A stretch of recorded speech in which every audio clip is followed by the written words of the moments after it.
Assalomu alaykum, hurmatli ko'rarmanlar. Xabaringiz bor, Jahon chempionati ham boshlab oldik.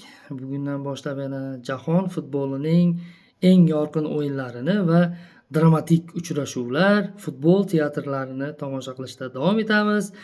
2026-yil bo'lib o'tayotgan jahon chempionatining guruhlarida qaysi jamoalar demak joylashgan.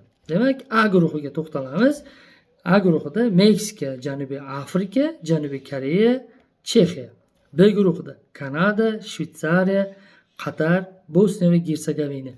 C guruhi Braziliya, Marokash, Shotlandiya, Gaiti. D guruhi Amerika Qo'shma Shtatlari, Paragvay, Avstraliya, Turkiya.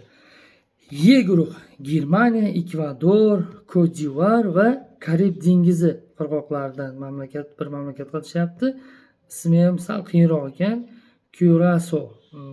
Internetdan qarab bilishimga qaraganda bu Karib dengizi qirg'oqlarida joylashgan kichkina bir mamlakatcha ekan. Demak, F guruhi Niderlandiya, Yaponiya, Tunis, Shvetsiya. G guruhi, ya'ni G guruhi Belgiya, Eron, Misr, Yangi Zelandiya. H guruhi Ispaniya, Urugvay, Saudiya Arabistoni, Cabo Verde. I guruhi Fransiya, Senegal, Norvegiya, Iroq. G guruhi Argentina, Jazoir, Avstriya, Iordaniya. K guruhi, ya'ni biz uchun juda ham qiziq bu, Portugaliya, Kongo Demokratik Respublikasi, O'zbekiston Respublikasi, Kolumbiya. L guruhi Angliya, Xorvatiya, Gana, Panama.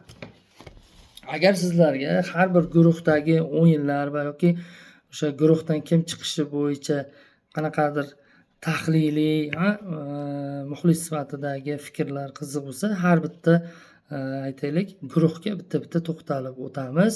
Izohlarda yozib qoldirishingiz mumkin.